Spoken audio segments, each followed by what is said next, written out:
Hi, my name is Jane Powell. Welcome to Community Connections, brought to you by the Greater Kanawha Valley Foundation. This is a show showcasing community involvement, and we have a very special guest today, Becky Ceperley, President and CEO of the Greater Kanawha Valley Foundation. Welcome, Becky. Well, thank you, Jane. It's good to be here. I'm so glad that you're here. We have so many things to talk about. 2015 has been a big year for the foundation, and it's only May. That's right. So the first thing, I guess, to talk about is the annual report, which was just presented to the community. Right. We try every year, or at least we have for the past 14 years, to really report to what we would consider our stakeholders or stockholders, whatever phrase you want to use. And that includes the nonprofit partners, our donors, the board, staff, community leaders, and just the community at large, because the Greater Kanawha Valley Foundation is a community foundation. The donors have given the money to further the prosperity of the six-county region we serve. So we feel like we owe it to them to tell them how we're doing. And so just a few statistics that you gave to everyone, which I feel are something to brag about just a bit. And these are unaudited numbers. I should be very technical and say that they are unaudited numbers.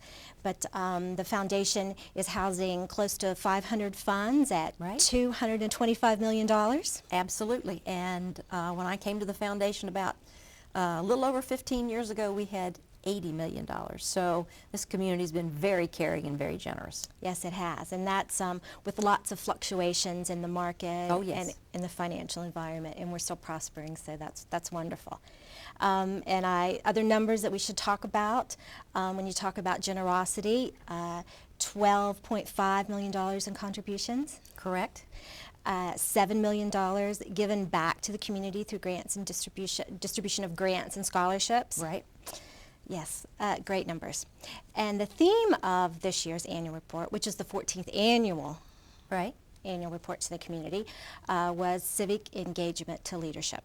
Correct. So I think that kind of sets us up for some of the other things that we're going to talk about today, highlights and how that theme plays through everything that we've done. The theme, as you mentioned, for the annual report to the community, civic engagement to leadership. And civic engagement and leadership are one of the priority areas for the foundation based on a strategic plan that we spent, well, I guess probably close to 2 years actually looking at root causes of symptoms in the community and how we were going to deal with them.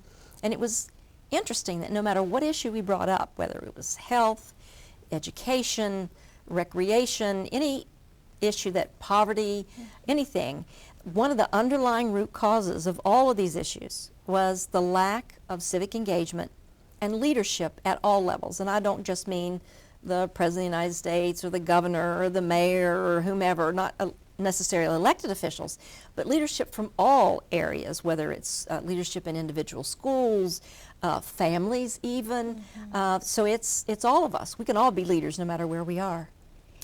Yes, I agree with that.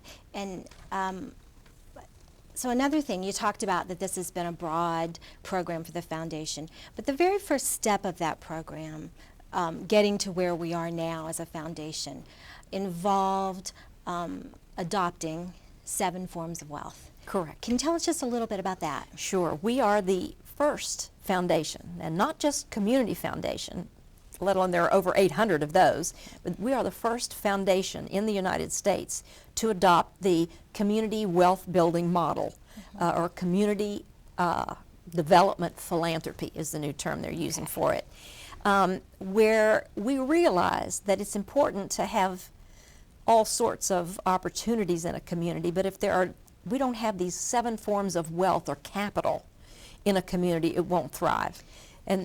And so when we say wealth, we don't necessarily mean money in the bank, in your checking account. Correct. In fact, there is a financial wealth, but it isn't your checking account. It's the money that you have left over that you can invest in the community in some way. And one of the best examples of community wealth, or financial wealth, if you will, is for the community to have a community foundation. But these forms of wealth include intellectual capital, individual capital, social capital, political capital, built capital, natural capital, and of course the financial. And all of these things go together to create a very thriving community, because you have individuals who are educated to their capacity, who are healthy, innovative, creative, have the resources they need. And the foundation believes that if we can grow those forms of capital with our nonprofit partners in the types of work that they do throughout the community, then we're going to thrive. Right. Yeah, I like it, and I like expanding that definition of wealth and capital. And a good example, I think, of how we have, we as a foundation, have taken the principles and put them to work would be a partnership that involves CAMC. Right. It's called a value chain. And it is one of the tools that you use to create local wealth. We want, for many years in particularly Appalachia, we go through a boom and a bust cycle. So things are good and then things are bad, and things are good and things are bad. And much of the wealth, all of those 7 forms, come in our communities and then they leave, causing this boom and bust cycle. So in order to turn that around, we want to create wealth that stays local. Instead of buying things and bringing them in, we want to produce them here. And this value chain with the Charleston Area Medical Center and Corey Brothers, their distributor of foods, they have pledged and are actually doing buying local food and serving it to their patients in the hospital. This was their idea. We approached them to see if they might be interested in doing something. I mean, CAMC already creates a lot of wealth, a lot of jobs, a lot of construction. I mean, there's a lot of wealth going on there anyway. Yes, there is. But this was a different type of wealth, and we asked David Ramsey if he would be interested in undertaking this project with us and sort of leading the nation, because we are, again, the first in creating this health food value chain. And you have to really credit not only the foundation for supporting it, but for the hospital administration for being open to this idea and putting their full force behind it. Absolutely, because other areas had been approached and they could not see the benefit. But here at CAMC, they immediately saw that if the community flourishes, they flourish. And why shouldn't they have a role in it? So it's been fantastic. And they've bought local produce, working with Corey Brothers again, because not every small farmer can bring their truck up to the back door of CAMC. And that would be hard for the hospital to handle, Absolutely. quite honestly. Absolutely. Yes. And so Corey Brothers helped facilitate that. They already serve CAMC, so they didn't get anything out of this, again, other than helping their community. Right. So they're buying local foods, local vegetables. We now have, somebody decided, well, shoot, we could grow wheat in West Virginia. We could mill it here, and a bakery picked up on it, so they're making bread made every part of it West Virginia based, selling it to CAMC. They put fruit in their vending machines. The vending machine company that serves the hospital decided, well, you know, we ought to be able to put apples and stuff like that and make a healthy choice for folks in the vending machines. And so they're putting apples and other things in the vending machines, but the vending machines aren't really made for that. They're made for other products. Oh, they had to retrofit the vending machines. Absolutely. So they found guess what? A West Virginia company to retrofit those machines. Oh, I love it. That's Yeah. great. So, I mean, it's just, it goes on and on and on. CAMC is creating what is called a CSA, a community-supported agriculture program for its employees, where they can sort of buy in, if you will, to a small farm. Right. The farmer grows their produce and products and then delivers it to them weekly as that is harvested. So they will have access, the employees will have access to all of this fresh food that tastes better for you, and creates all of these wonderful jobs. I love it. I know the foundation created a video to explain visually this process, and it involves the farmers and the hospital in Kisra, which serves a very important part of the process, and Corey Brothers. And if you don't mind, we'll just take a quick second and show you this video and give you a visual of what we've been talking about, of the health value chain.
So there you saw it, our value chain video. And I just bet you were tapping your toes along to that music. I know I was. I think it's great. It's a great visual way to look at the way we are creating jobs here in our community.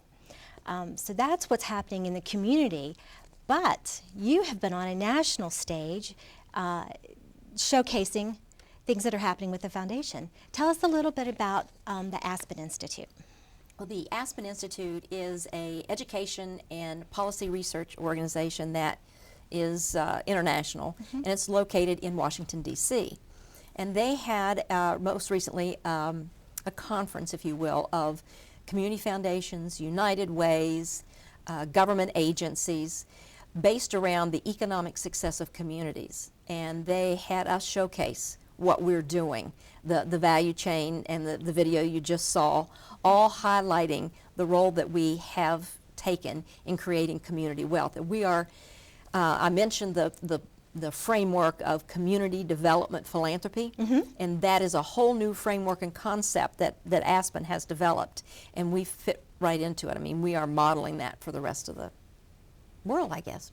So we're doing it, and we're Yes. teaching it. Absolutely. And we're training the rest of the country Right. on ways that they can make it happen in their local community. Yes. So Aspen Institute was a national stage. An international stage happened in Dayton, Ohio. Right. The Kettering Foundation, which again is a renowned organization that tries to get civic participation in communities, tries to get folks to participate in many, many ways. Well, they've had two, actually. We were involved in two conferences or symposiums there. One was based around how to engage citizens in their economic public life. Oftentimes people in their communities feel like the economy just kind of happens to them. Right. Somebody else does it without realizing that they can shape and craft their own community's economic development. And so that we spent a lot of time learning about how we fund those kinds of things, the general themes. We also went to their multinational symposium with, and I do mean multinational, I won't get all of the, I'm sure all the countries, but Cuba, Colombia, Canada, Hungary, Russia, France, Tajikistan, which is a little north of Afghanistan. I know I didn't get them all. Mexico, China.